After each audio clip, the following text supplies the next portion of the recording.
यहाँ आज भी मौजूद है पांडवों द्वारा बनाई गई स्वर्ग की 40 सीढ़ियां।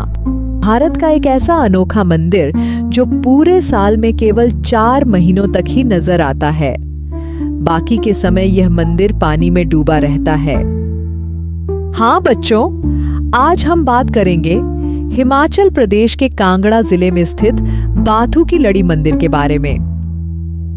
बाथू की लड़ी मंदिर हिमाचल प्रदेश के सबसे महत्वपूर्ण धार्मिक स्थलों में से एक है। यह मंदिर अपनी प्राचीन वास्तुकला, सुंदर मूर्तियों और धार्मिक महत्व के लिए जाना जाता है। बाथू मंदिर मंदिरों का एक समूह है जिसे स्थानीय लोग बाथू की लड़ी कहते हैं। बाथू मंदिर परिसर में मुख्य मंदिर के अलावा अन्य 8 छोटे मंदिर भी हैं, जिन्हें दूर से देखने पर एक माला में पिरोया हुआ सा प्रतीत होता है।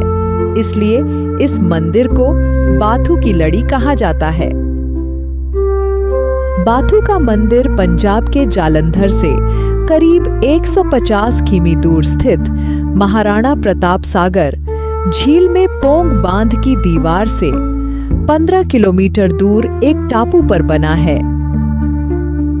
बाथू की लड़ी मंदिर से जुड़ी कई पौराणिक कथाएं हैं, जिनमें से एक यह भी है कि मंदिर का निर्माण महाभारत काल में पांडवों द्वारा अपने अज्ञातवास के दौरान हुआ था और वे यहाँ से स्वर्ग तक सीढ़ी बनाना चाहते थे। उन्होंने इस मंदिर में शिवलिंग की स्थापना भी की थी। यह माना जाता है कि मंदिर में मौजूद 40 सीढ़ियां पांडवों द्वारा बनाई गई स्वर्गीय सीढ़ियों का ही अवशेष हैं। इस मंदिर की खास बात यह है कि साल के 8 महीने पानी में डूबा रहता है और सिर्फ 4 महीने ही नजर आता है। इस स्थान से थोड़ी दूरी पर एक विशाल पत्थर है, जिसे महाभारत के प्रसिद्ध योद्धा भीम ने उठाकर फेंका था। कहा जाता है कि कंकड़ मारने से इस पत्थर में से खून निकलता है। 1970 में महाराणा प्रताप सागर जलाशय में पोंग बांध निर्माण के कारण ये मंदिर 8 महीने पानी में डूबा रहता है और केवल गर्मियों में 4 महीने ही दर्शन के लिए उपलब्ध होता है। इस तक पहुंचने के लिए नाव का सहारा लेना पड़ता है। यह मंदिर ऐसे ही सालों से पानी के अंदर रह रहा है, लेकिन इसके बावजूद इस मंदिर को कोई नुकसान नहीं पहुंचा। बाथू की लड़ी मंदिर की अद्भुतता का रहस्य उसके निर्माण और स्थान में छुपा है। इस मंदिर की बुनियाद बेहद मजबूत बनी है। मंदिर का निर्माण पत्थर और गारे से किया गया है, जो पानी प्रतिरोधी हैं। मंदिर की डिजाइन पानी के बहाव को सहन करने के लिए मजबूत बनाई गई है। मंदिर की ऊंचाई भी बाढ़ के पानी से बचने के लिए पर्याप्त है। गाद और जलीय जीवों द्वारा मंदिर की सतह पर एक सुरक्षात्मक परत बन जाती है, जो इसे क्षरण से बचाती है। ठंडा पानी पत्थरों को मजबूत बनाता है और उन्हें टूटने से बचाता है। कम ऑक्सीजन वाले वातावरण में जीवाणु और शैवाल का विकास कम होता है, जो मंदिर को नुकसान पहुंचा सकते हैं। इन सभी कारकों का संयोजन बाथू की लड़ी मंदिर को सदियों से पानी के नीचे सुरक्षित रखने में मदद करता है। यह मंदिर प्रकृति और मानव इंजीनियरिंग का एक अद्भुत उदाहरण है। मुख्य मंदिर में भगवान शिव और पार्वती की काले पत्थर की मूर्तियां स्थापित हैं। बाथू की लड़ी के अंदर एक पवित्र शिवलिंग है और साथ ही देवी काली और भगवान गणेश की भी तस्वीर बनी हुई है। इन मूर्तियों को अत्यंत सुंदर और कलात्मक माना जाता है। मंदिर में नंदी, गणेश और कार्तिकेय की मूर्तियां भी हैं। मुख्य मंदिर के अलावा परिसर में 8 अन्य छोटे मंदिर भी हैं। ये मंदिर भगवान विष्णु, देवी लक्ष्मी, सूर्य देव, हनुमान, दुर्गा देवी, शनि देव और नाग देवता को समर्पित हैं। यह मंदिर भगवान विष्णु की काले पत्थर की मूर्ति को समर्पित है। मूर्ति को चतुर्भुज रूप में दर्शाया गया है, जिसमें उनके 4 हाथों में शंख, चक्र, गदा और कमल का फूल है। इस मंदिर का निर्माण कुछ इस तरह किया गया है। सूर्य के अस्त होने से पहले सूर्य की किरणें महादेव के चरण चूमती हैं, जो आज तक वैज्ञानिकों को भी हैरान करता है। बच्चों, यह ध्यान रखना कि सभी जलमग्न मंदिर इतने भाग्यशाली नहीं होते हैं। कुछ मंदिर समय के साथ क्षरण और क्षति के कारण ढह जाते हैं।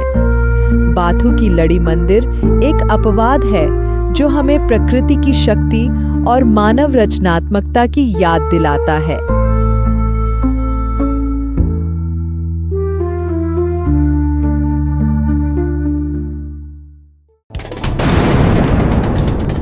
भगवान शिव, देवों के देव महादेव का एक नाम भूतनाथ भी है। जिनके भक्तों की बात करें तो न केवल देवी देवता और इंसानों की बात होती है, बल्कि भूत प्रेत की भी बात होती है। पुराणों में लिखा है कि भगवान शिव की शादी में देवी देवताओं के अलावा भूत प्रेत भी बाराती बनकर आए थे। पर क्या आपने कभी सुना है कि भोलेनाथ को खुश करने के लिए भूत प्रेतों ने उनके लिए एक मंदिर बना दिया?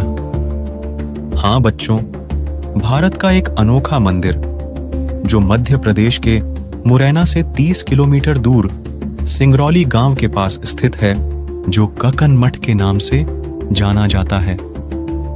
ये ऐसी जगह स्थित है जो एकदम सुनसान है, जहां आपको सिर्फ पक्षियों की आवाज आएगी। और सूर्यास्त के बाद इस मंदिर में प्रवेश वर्जित है। ऐसा कहा जाता है कि यह मंदिर भूतों ने भगवान शिव को खुश करने के लिए एक ही रात में बनाया था। यह मंदिर 110 फीट ऊंचा है और भव्य है, लेकिन इस मंदिर का निर्माण एक के ऊपर एक पत्थरों को रखकर किया गया है, और वह भी बिना किसी सीमेंट और चुने के। पत्थर एक के ऊपर एक कतार पर रखे हुए हैं। एक बार देखकर तो मन में सवाल उठता है कि कहीं यह मंदिर गिर न जाए, लेकिन मंदिर वर्षों से अपने स्थान पर अडिग खड़ दीछा है। आज तक वैज्ञानिक भी समझ नहीं पाए कि यह मंदिर पत्थर के ऊपर पत्थर रखकर इतना मजबूत कैसे बनाया गया। आंधी आ जाए, तूफान आ जाए, लेकिन यह मंदिर कई हजारों सालों से ऐसे का ऐसे ही खड़ा है। कहते हैं कि भूतों ने जब महादेव को खुश किया, तब उन्होंने उनसे मंदिर बनाने के लिए उनसे आग्रह किया था, और महादेव जी ने भूतों को एक रात का समय दिया था। सिर्फ एक रात, लेकिन एक रात में यह मंदिर जब आधा ही बना था, तब सुबह हो जाती है। एक रात में वो इस मंदिर को तैयार नहीं कर पाए, और आज भी मंदिर को देखने पर यह मंदिर अधूरा लगता है। और मंदिर बिल्कुल टेढ़ा लगता है, पर आज भी यह जितना बना हुआ था उतने का उतना ही बना हुआ है। इस मंदिर के ऊपर रखे कुछ पत्थर इतने बड़े बड़े हैं और ऐसा लगता है जैसे ये हवा में लटक रहे हों, लेकिन ये हवा में कैसे संतुलित कर रखे हुए हैं, आज तक ये सबको हैरान कर देता है। यहाँ शाम को कुछ नकारात्मक शक्तियां भी महसूस की जाती है, जैसे ये कोई शापित जगह हो। इसलिए गांव के लोगों ने यहाँ अंदर एक शिवलिंग स्थापित किया हुआ है, लेकिन ये शिवलिंग पहले इस मंदिर में नहीं था। फिर भी शाम को अंदर जाना मना है।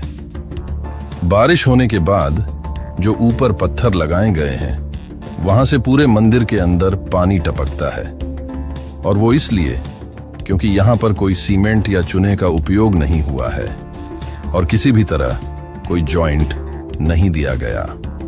सबसे कमाल की बात तो यह है कि जिन पत्थरों से यह मंदिर बना है, आसपास के इलाके में यह पत्थर कहीं भी नहीं मिलते हैं। हालांकि इस मंदिर के चारों ओर टूटे फूटे पत्थरों का जमावड़ा है। कुछ लोग तो यह कहते हैं कि पत्थर मंदिर के निर्माण में लगने थे, लेकिन लग नहीं पाए, इसीलिए यह अधूरा रह गया। जबकि दूसरी कहानी यह है कि मंदिर पहले भव्य था, लेकिन आक्रमणों की वजह से ये पत्थर टूट के अलग हो गए। कहा जाता है कि अगर कोई यहां से पत्थर उठाकर बाहर ले जाने की कोशिश करता है तो मंदिर हिलने लग जाता है। ये कहानियां कितनी सच है और कितनी झूठ, ये किसी को नहीं पता। बस इतना पता है कि ये मंदिर सच में कितना अद्भुत और चमत्कारी है। हर हर महादेव। भारत के ऐसे ही रहस्यमय किस्से सुनने के लिए हमारे चैनल नमस्ते नानी को सब्सक्राइब करें।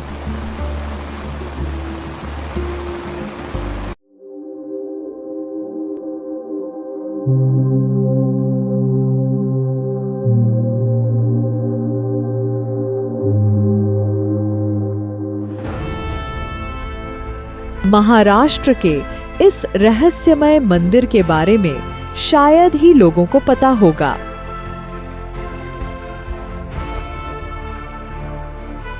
महाराष्ट्र की पहाड़ियों के नीचे केवल एक ही।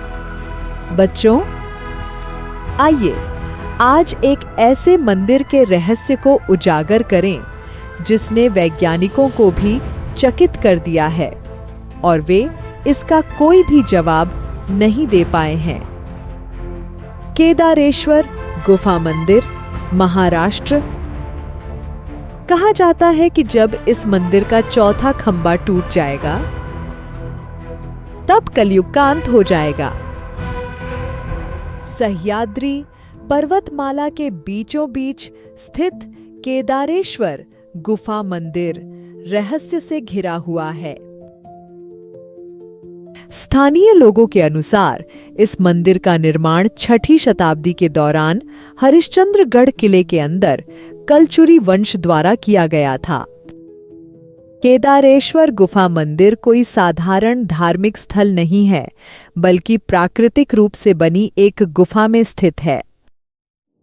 मंदिर के पास 3 गुफाएं हैं और दाहिनी गुफा में बर्फ के ठंडे पानी के बीच में 5 फुट का शिवलिंग विराजमान है। गुफा का प्रवेश द्वार संकरा है, लेकिन अंदर जाने पर एक भव्य दृश्य सामने आता है। गुफा के अंदर जाने पर भक्तों को भगवान शिवजी का एक सुंदर शिवलिंग देखने को मिलेगा। माना जाता है कि यह शिवलिंग स्वयं प्रकट हुआ था। मंदिर की एक और मनमोहक विशेषता वह दिव्य झरना जो शिवलिंग पर गिरता है, जिससे दृश्य और भी सुंदर हो जाता है।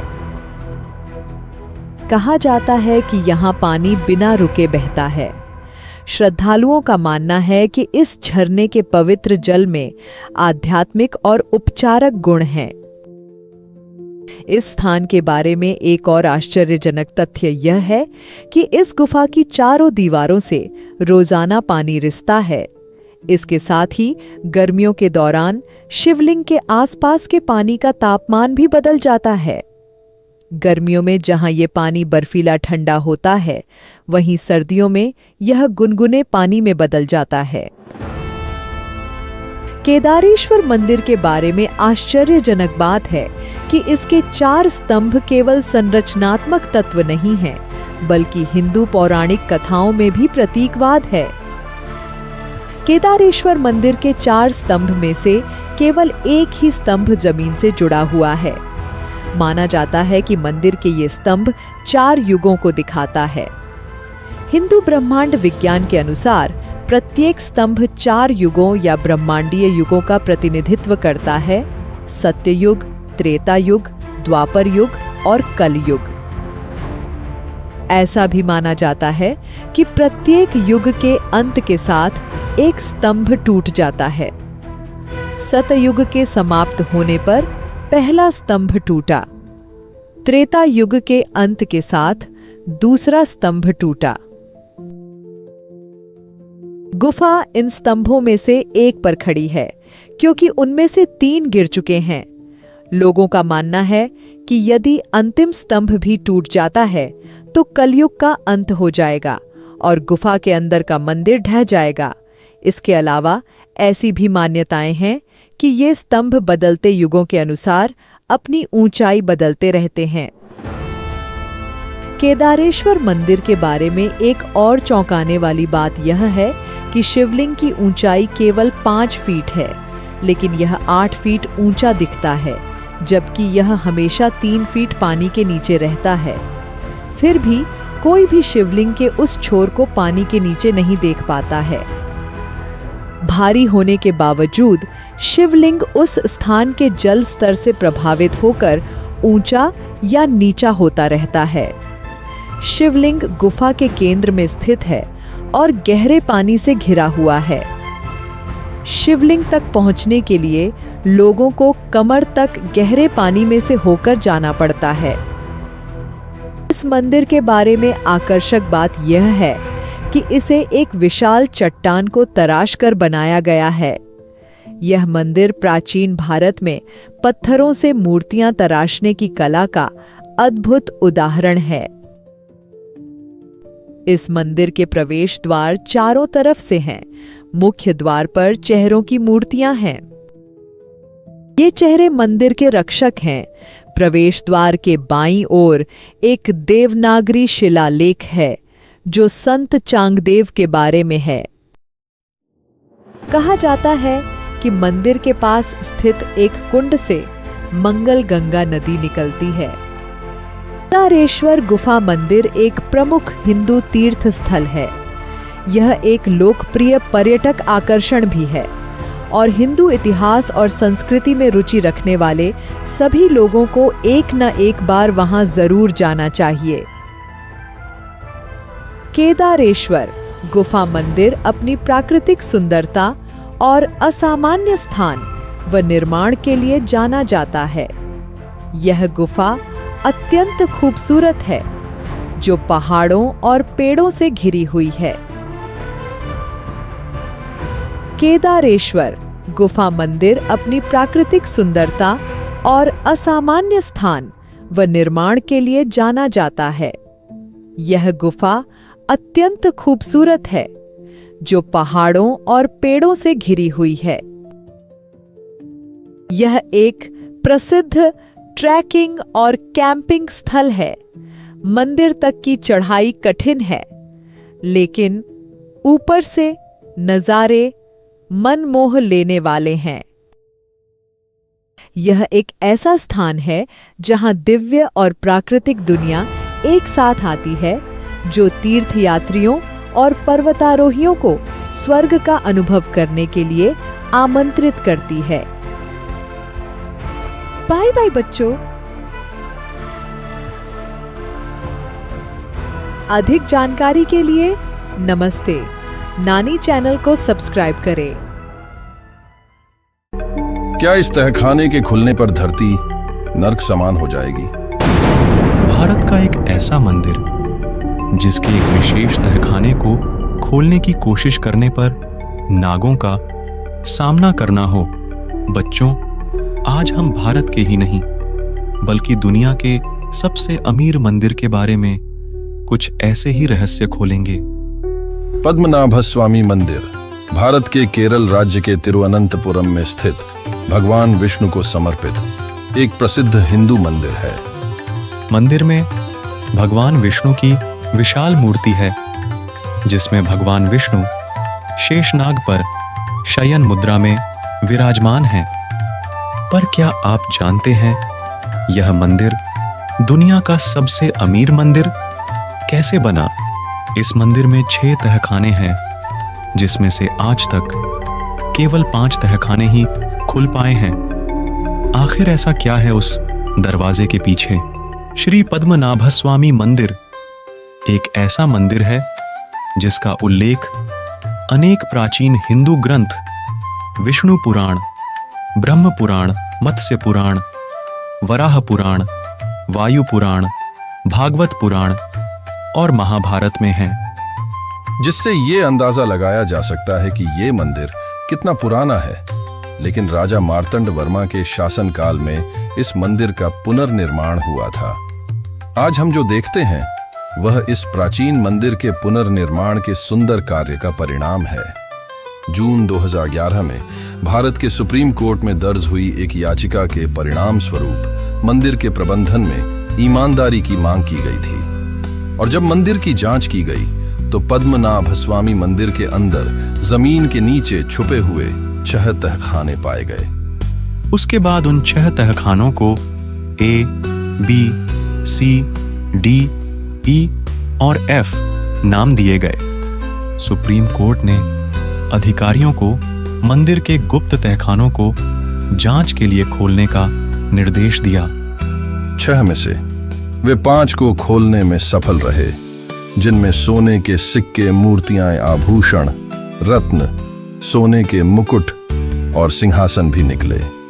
यह संग्रह अब तक का सोने और रत्नों की वस्तुओं का सबसे बड़ा संग्रह निकला। पद्मनाभ स्वामी मंदिर की जमीन के 5 फुट नीचे छिपा हुआ कहा जाना लगभग 1 लाख करोड़ रुपये का था। और इसमें से सबसे ज्यादा खजाना तहखाने ए से निकला। तहखाने ए से कुछ महत्वपूर्ण चीजें भी मिली। उनमें से एक है हीरे और जवाहरातों से जड़ी हुई 4 फुट ऊंची और 3 फुट चौड़ी ठोस सोने की महाविष्णु की मूर्ति, शुद्ध सोने से बनी हजारों जंजीरें, जिनमें से एक 18 फुट लंबी थी, और रोमन साम्राज्य और मध्यकालीन काल के सोने के सिक्कों से भरे हुए बोरे। और इसी तरह यह मंदिर दुनिया का सबसे अमीर मंदिर बन गया। अब अनखुला तहखाना भी हमें हमारी कहानी के अगले भाग में ले जाता है। विभिन्न समाचारों के अनुसार लाख कोशिशों के बाद भी तहखाने बी को कभी खोला नहीं जा सका।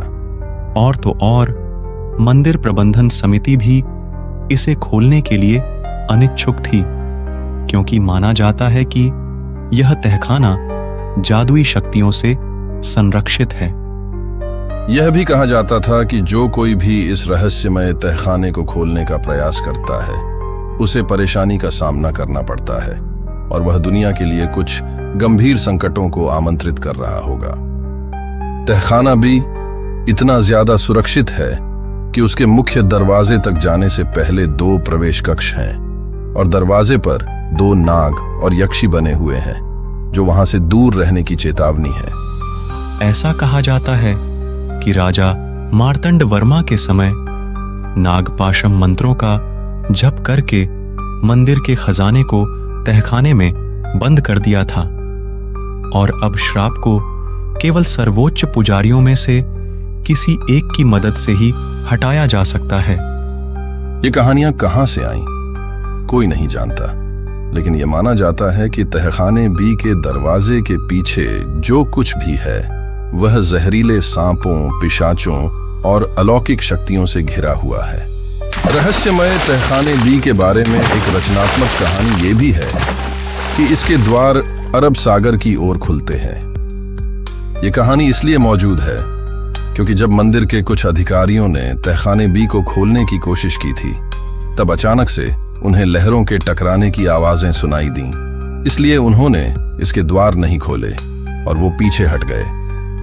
एक रहस्यमय कहानी यह भी बताती है कि तहखाने बी के द्वार को कभी कभी नरक का द्वार भी कहा जाता है।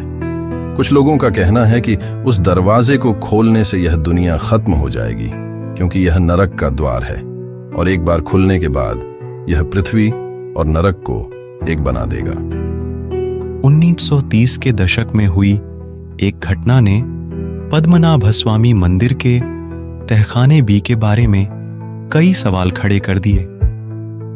1930 में जब कुछ कर्मियों ने तहखाने बी को खोलने की कोशिश करी, तब अचानक से सांपों का झुंड प्रकट हुआ और उन पर हमला कर दिया। तहखानों को खोलने के लिए सुप्रीम कोर्ट में गुहार लगाने वाले सुंदर राजन जी की तहखाने खुलने के 1 महीने बाद असामयिक मृत्यु हो गई। मंदिर तथा इसकी संपत्ति के स्वामी भगवान पद्मनाभ स्वामी ही हैं। बहुत लंबे समय तक यह मंदिर तथा इसकी संपत्तियों की देखरेख और सुरक्षा एक ट्रस्ट द्वारा की जाती रही, जिसके अध्यक्ष त्रावणकोर के राज परिवार के सदस्य थे। जब भी तहखाने बी को खोलने की कोशिश की जाती है, तब कुछ न कुछ अविश्वसनीय घटित हो जाता है। जिससे ये मंदिर और भी ज्यादा रहस्यमय बन जाता है। तो ये कहना बिल्कुल उचित होगा कि श्री पद्मनाभ स्वामी मंदिर का रहस्य बेहद गहरा है। भारत के कुछ ऐसे ही रहस्यमय किस्से सुनने के लिए हमारे चैनल नमस्ते नानी को सब्सक्राइब करें।